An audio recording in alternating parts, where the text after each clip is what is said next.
This is Pet Life Radio. Let's talk pets.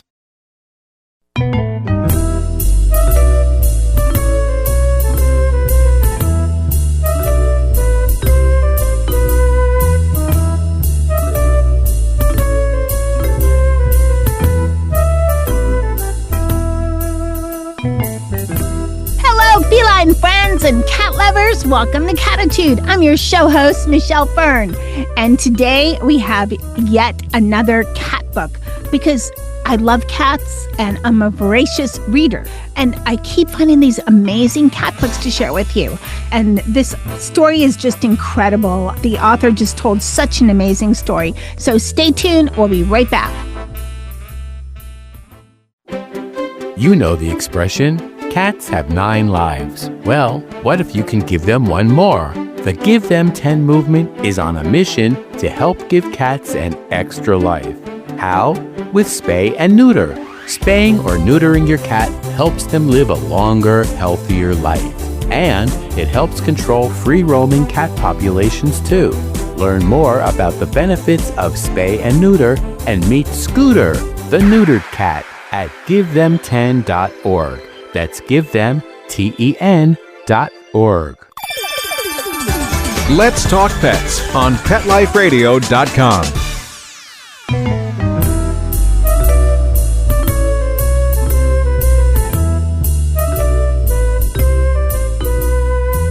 Welcome back, everyone. I would like to welcome Josephine Spence. She is the author of A Cat's Tale. Welcome, Josephine. Hello, everybody. Thank you for having me here. I'm very happy to have you on. So, A Cat's Tale is about your cat, Onkyo. It's a Japanese name, but it's interesting how you got that name because it's told in the book. But might get to that. Maybe not. We'll see. But The Cat's Tale is told in Onkyo's own voice, which, adds a lot of warmth, personality. It makes it's interesting. Why did you take it from her voice and rather than your perspective? Sure. Let me answer that. First of all, this is my 4th published book. I've written books before, but when I decided to write the book about Onkyo, I started the book with my voice. And as I was writing it, it just didn't do her story justice. And I thought to myself, Onkyo had always been a very vocal cat. She would have loved to tell the story in her own voice.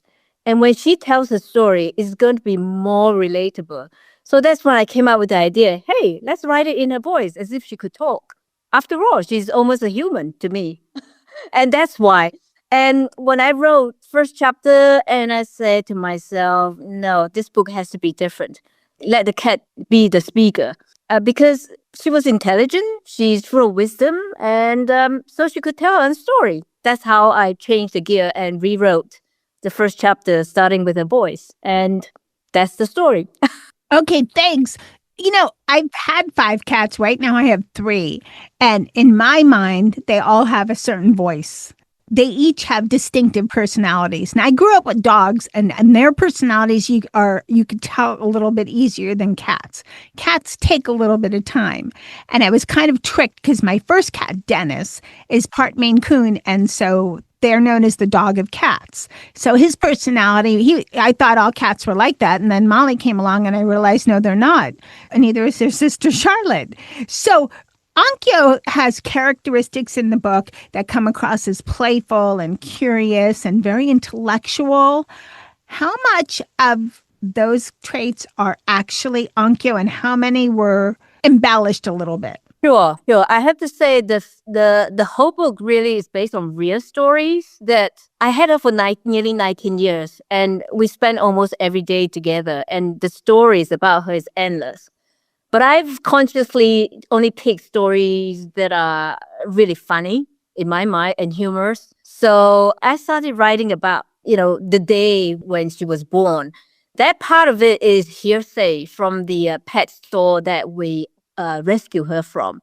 So exactly how she was born and how she was transported from an old lady's house to the pet store, that is based on hearsay because I wasn't there, right? But from the day we met Onkyo and adopted her, the rest of the story is all true. Of course, when she died, there's a chapter that she was waiting for me at the Rainbow Bridge. That clearly is from my imagination because I truly believe a cat had 9 lives. After this life, she's waiting for me to come back. So I would say from chapter 1 to chapter 20 is all true story. Truly, what happened. The cat is intelligent. There's no two way about it. Onkyo has so many interesting personalities. In fact, people that know her, my faithful vet, Dr. John, said that declare Onkyo as the most vocal cat. She talks a lot. So she's 30% Mancoon, and there's a 25% of her being Siamese. Let me ask this. What made you decide that you have to write a book about Onkyo? What was there a single memory or moment that just triggered it? Yes. I have to confess, when my first horse passed away, my first horse being Freckles, I was devastated and I wrote a book about him. But I was too shy to publish it because I thought to myself, people think I'm crazy. And no human should love an animal as much as that. So I kind of like regret that I did not publish my book about my first pet. So the moment I held Onkyo in my arm, okay, I'm not going to cry. She passed away in my arms. And the very last moment, she really looked at me. Her eyes was in direct contact with me. I felt that she told me, you have to tell my story, Mommy. Mama Joe, I love you. You have to tell my story. And that's when I decided, yes, the day after we cremated her, I have to sit down and write her story because she wanted to be remembered. And the moment she told me was when she took her last breath. That is my gut feel. She directly told me, don't forget about me. Even though I'm gone, I don't love you any less. Don't forget me. So the only way I could remember her is by writing down her stories. That's the moment I decided her story needs to be told. Well, again, it's a beautiful story, and I'm sorry for your loss. It's always so sad when our fur babes leave us, and they're never on this earth as long as we want them to be. Yeah, then again, someone told me 19 years is a bonus. Yes. And I haven't had a cat pass yet, and my oldest one is 17, but I had 2 dogs prior, and they both lived to be like 14, 7 months, and like 15 years and 14 years, 7 months, for 15 years and like 3 months. Sometimes that's a bonus for their size too. So we just have to be grateful for the time we have with them. And I think it's so cool, that kind of magical that she looked at you and you got that message from her. Because I do truly believe we get messages. This is going to sound crazy to some people, but from the universe sometimes, from our creatures, we just get these messages. And I've had these experiences. That's not totally cat related, but I've just had things that pop into my head and go, why after all these years when I was trying to figure this out, this came to me just now. So the fact that you got the message to write the book from Onkyo as she was passing, I think is just amazing. Yep. Let's talk about the bond between cats and their humans. So, as we're on Cattitude listeners, we're nuts about cats. And with your book, there's so many small magical moments, especially, living with a cat so special. Which of Onkyo's everyday miracles stands out to you most? Yeah, that's a great question. I don't know whether I told you that I did have cancer during the pandemic 2021. I was diagnosed with advanced endometrium cancer. And I knew Onkyo knew about it because what she used to do is when I'm lying down in my bed in great pain, she would come next to my bed. She had a little bed next to my bed, like most people do, right? And she would quietly sit next to me with her front paws crossed, just like a sphinx, right? She would sit there and not staring at me, but keeping me company. And that's a miracle way of expressing her love. Her love doesn't need to be loud. She doesn't have to say a lot. She doesn't have to mail. I still use present tense, sorry. I still believe she's around. She did not have to say she loved me. The fact that she knew that I was suffering, I was in great pain. And she would sit next to me and with her front 2 paws crossed, just directly crossed, just like a person would cross our 2 arms. And she'd sit next to me and kept me company without saying a word. And that's one of the miracles that I treasure every day. I think she could smell cancer. She knew I was sick. And her intuition is so accurate. Her quiet appearance, her sitting close to me, her nudging her nose at me. And it's her way of saying, hey, we can get through this cancer thing together. And she did. And that stands out the most with me, to be honest. I'm sorry that you had to deal with that illness. I hope you're in better health. Yes, I'm in remission now. I'm in second year remission. So I'm blessed. That's wonderful news. Cats are they're hard to understand, but the people that get cats are insanely in love with them, right? Why do you think cats, even though they're very subtle, they're not like a dog that jumps on and I keep calling it dogs because most people have dogs or cats or both. Dogs are very, you see their emotion, whatever. Cats, once they get past the kitten stage, are more stoic creatures.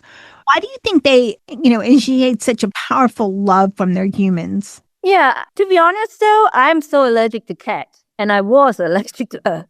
So I wouldn't say that I did not fall in love with her right at the beginning. She was my daughter's cat. That's confession number one. But because Onkyo loved me in a very regal is the word I can use. She's very elegant. She's not demanding in the sense. She doesn't always bug me for attention. But when she chose to be with me, she really did spend time with me. It's like a sacred trust, You feel that this little animal has so much trust in me. And she did not have to say much. She did not have to meow much or shout. She would just, quietly come nudging next to me and just say, hey, I want to cuddle. And her love, to me, is the strongest emotional connection. It's almost like unspoken kind of love. It's just like when you're looking at her, she's very knowing. She's very intelligent. She is almost perfectly very intuitive. When I'm sad, when I was, going through tough times, she knew it before everybody. So her love to me is unconditional, provided I feed her, I guess. But there's always something, right? They are very loyal to the hand that feeds them. We're almost at a break, but before we get there, what would you say is one of the lessons that Onkyo taught you as far as like a life lesson? You're going to laugh when I answer this question. Okay. The best thing that she ever taught me is to rest, sleep, nap, and sleep. Because that's what I learned from her. I was a very fast-going, high-power executive. I didn't know how to slow down. But when I had time and spent my time with Onkyo, I learned that life is not about dashing around at 300 miles an hour. You need to sit back and enjoy your cat or your dog or your parakeet or whatever. She taught me how to rest. And that is the biggest and most valuable lesson I ever learned from Onkyo. She taught me how to rest. Like, resting. Hey, the more I read online about health, sleep is like one of the top things you need to make sure you get enough of. So cats definitely have something, they've gotten that right. Well, according to Onkyo, nap is a very important job. You got to know how to do it well. Exactly. Well, we're going to take a short break and we'll be right back. Real people, real stories. Our little dog developed this lymph problem. The chemotherapy lasted for 6 months, started developing more lymph nodes. So I thought I'd just try carnivore. The lymph nodes started to go down. Then I took him into the vet to have him checked out, and there was no signs at all inside. My cat had issues that developed in his eye, and 3 months later, my veterinarian said, let's go ahead and remove the eye. I heard the carnivore on advertising, so I said, you know what? I'm going to order this product. They did the procedure, they did all the tests, and they said, I don't know what you did. This product saved his eye. I've got a Labrador. She could hardly lift herself up off the floor. The treatment was chemotherapy. That's when I said, this could be the ticket. About 3 weeks, you could tell she was very alert. She was going on a 5-mile walk. She is just like prime again. Call 866-836-8735. That's 866-836-8735. Or visit carnivore.com. That's carnivora.com. Use promo code PETLIFE at checkout for 15% off your order at carnivora.com. Let's talk pets. Let's talk pets On Pet Life Radio. Pet Life Radio. PetLifeRadio.com.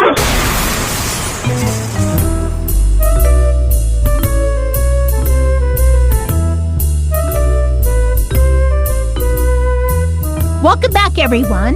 We are talking with Josephine Spence, the author of A Cat's Tale, which is about her cat, Onkyo, and not just about her cat, but what she learned from her cat, what her cat taught her. And we talked about some of the book in the beginning of the show. Now we're going to talk about, continuing your cat's love, because there's a passage about feeling Onkyo's presence even after she passed on that is really moving.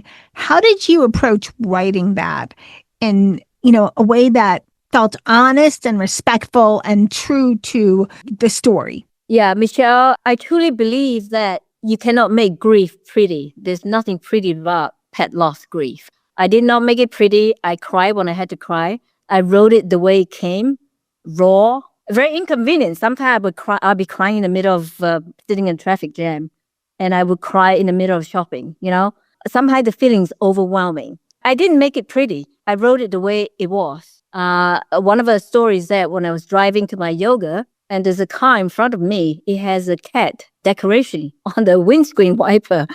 And I said, oh my goodness, Onkyo is sending me a message after she passed. So I wrote it the way I saw it. It's about flickers of comfort. You just know that even your cat had passed.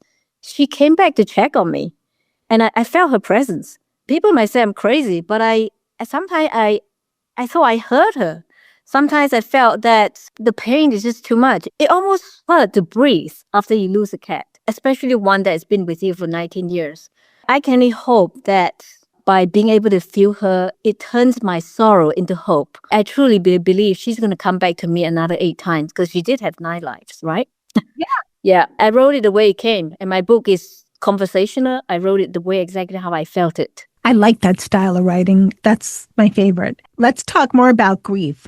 Some people have said when they've lost their fur babes that, over time, the grief has eased up a bit. I lost one of my fur babes 5 years ago, one 20 years ago. Those were both dogs. The 2 cats that we lost were outdoor cats that we took care of. So there wasn't quite the same as we didn't have them as long, maybe 4 years, 5 years, but they were outdoor because they were feral. So I've had more of that experience of grief with losing dogs, although I'm a little scared because Dennis is getting up there, although he's more robust than his younger sisters. So what would you say if people have said grief softens? How has that been true for you? No. I don't think grief will ever be softened. It might become quieter, right? So, for example, the first week after she passed, I literally could not function. I cried for a little thing, like I found a piece of fur on my sweater. I found her snot on the wall. It just... Not? Yeah, she used to sneeze a lot. Oh, wow. Susan gets bloody noses, so I know. I think in the beginning, I would say the grief, the pain was very sharp. Yeah. It's almost take your breath away when you think of her. You stop, and then your tears would just flood it out, So I would say a few months later, it becomes softer. It's almost like a tender bruise, right? It hasn't gone away, but when you press it, it still hurt. I can't say this will go away because I truly love Onkyo so much. I think she'll be with me until I see her again. I don't think grief has a timeline. There isn't such a thing that by month 2, you're going to feel better. Month 3, you're going to forget about your cat. No, that's not going to work. Because grief is basically love that has nowhere to land. And I have nowhere to land this love I have for her. And I'm not going to adopt another cat. I'm not ready. I have no way to give away my love from Onkyo to anyone at the moment. So I grieve. I grieve every day. It's not getting easier. I have not seen or touched a cat since her passing. I cannot bring myself to do that. It's interesting. Some people need to adopt another, pet right away. That was the case with my first one. With my, it was different because I had cats already. And because of lifestyle changes, that kept me from adopting another dog, although I'm very tempted. But I know some people just can't bear to go through that grief again. How do you hope this book supports readers that are navigating the loss of their own feline? Yeah, my readers, first of all, they have to learn pet grief is true, is genuine. It's not a pretend feeling. It is there. Give yourself the permission to feel everything. When you read my book, You can laugh, you can cry, you can feel the love. You have gratitude that you have the chance to have with your pet. I want my reader to know that their feelings and emotions are validated. There's no such thing as, oh, it's only a cat, you'll get over it.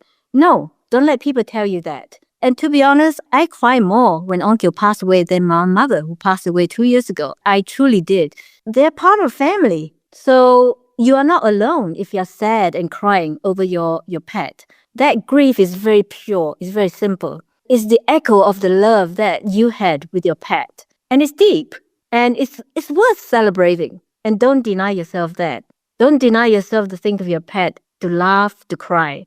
All those emotions are validated. Yes, and healthy to express. Totally. Psychology would say you need to grieve. You do. Like you said, in your way, in your timeline. And I don't think the beings that leave us, whether they're two-legged or four-legged, the grief, it never goes away. It might get, for some of us, it might, get a little quieter, but it's there. Sometimes it comes up in weird times, and I've experienced that. I've heard other people experience it, but it's never quite gone. Josephine, you also told some really cute little story, or Onkyo. Well, you told the stories, but in Onkyo voice. So I'd say Onkyo told us some stories about some interesting things. What was one of your favorites? Okay. Funniest story. I think the funniest story about Onkyo is her love for Christmas trees and Christmas decoration. Her relationship with my husband, in the book, we call him Dada, because that's what my daughter called my husband, Dada. So I imagine Onkyo will call my husband Dada too. They have this very complex love-hate relationship. Onkyo loved Christmas. She would die under the Christmas tree if she had a choice.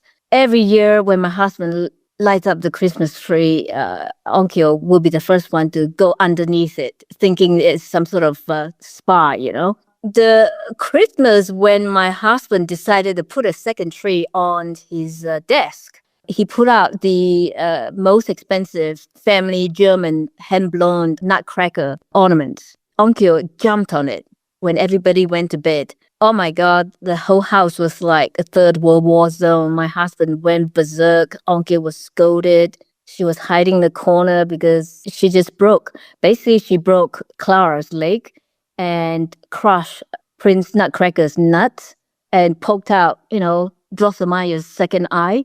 And the damage was quite intense on the decoration. That almost spoiled our Christmas. But in the sense, when I look back, it was hilarious. It was funny. It was the funniest thing she ever did, with jumping on the Christmas tree, the second Christmas tree on my husband's desk. And I'm sure both Onkyo and my husband hated each other that moment. That is funny. And I have to say, and it's tragic in a sense, because she destroyed family heirlooms, and those, they're meaningful. But I have to say that becoming a pet parent, and I did that. I started years ago. I had, pets as a child, but when I started becoming a pet parent, I really learned the value of things versus fur babes. Yep. They're never wrong, Michelle. Our cats are never wrong. They're always right. Right. The shoe, the phone. I mean, my first one chewed up everything. It was incredible. You learn what's the most important, okay, all right, I have to buy another pair of shoes, or yes, it was an heirloom, but you can't take it with you. So my dog doesn't know that, or my cat doesn't know that you're not supposed to claw everything they want and anything they want to claw, even if you have 17 or more, cat trees or, things for them to use. I can't think of the word right now, but you guys know. Yeah, your possession you can't take with you. So what? Your cat broke it. Buy another one. So, Josephine, if Onkyo can give listeners one piece of wisdom, what do you think she would share? You know what? She'll probably wink her eyes and said, nap often, eat well, love unconditionally. That's what she would say. And always get her way. She must get her filet mignon because she loves that. She would tell people to rest and eat well. I think those are the two key messages that she will give you. Okay. Kind of like take care of yourself. I like that. Yep, self-love. So you have our cat-loving audience listening. What message do you hope listeners get from reading your book? I'm hoping to get the gentle mix of messages here of mainly comfort from your pet, joy, and great memories. They should always feel that there's nothing wrong with, taking in the afternoon away from your laptop, from work, put your phone away and curl up with your cat in your chest. There's nothing wrong with that. And because when they're gone, you're going to miss that. And there's nothing wrong having your cat waking you up at 3 a.m. and ask for breakfast. It's something magical. I will cut my right arm. I will give you my kidneys just to have her wake me up one more time. Honestly, Michelle, I miss this cat so much. She was my alarm clock for 19 years. There's no words. You can't explain it. But it's wonderful that you wrote this book to keep her memory alive. Yes. Okay. So where can our listeners find your book? And do you think Onkyo has any more tales left to tell? Yeah, that's a great question. Let me answer the first question first. You can get this book from Amazon. It's out there. And also it is recorded by a professional voice actor. Her name happened to be Kitty J. And the audiobooks is available on about 100 plus distribution channels, from Spotify to Audible, Books Now. It's everywhere. Apple and Google. You can get the book, the audiobook. And it's also available in Kindle as well. So if you want paper book, you get it from Amazon. You go to Amazon, type in the books by Josephine Spence. My books will pop up. And that's how easy it is. Okay, thank you. I also donated the audiobooks to library as well. If you prefer not to buy the book and listen it for free, you can get it from a library. Namely, Libby and Hoopla. In your local library, you'll find the book too. Okay, thank you. And any more Onkyo tales on the horizon? Michelle, yes, and yes. Onkyo had 9 lives. In fact, I started writing part 2 of her story. Of course, when she passed away, the second book will become fictional rather than real story. I had imagined that she came back to me as a completely different cat. And Onkyo's story is never ending. And I have started my 5th book about her returning to me because I'm not able to get over losing her. I feel like the only way that I can connect to her is keep writing about her. That's my therapy. So yes, there's a part 2 of Onkyo's story. Maybe part 3, part 4 as well. So here we go. As I said, the name Onkyo means echo, and her love is echoing all over me. And she hasn't left. And all I could say is that in reality, she may have left me, and yet she's so utterly with me. That is the only way I can describe how I feel about her. You're echoing some of the emotions that I've heard from a lot of people that have been on Cattitude, and a lot of them are, cat parents, and a lot of stories from my listeners. So cat people have a very strong love for their cats, very deep. It's just different. It really is. Josephine, I want to thank you so much for coming on Cattitude, and I can't wait for part 2. So thank you so much. Thank you, Michelle.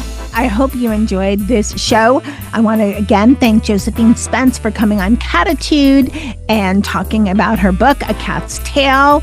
It is available in many, many places. I hope you take time to read it. It is a really good book.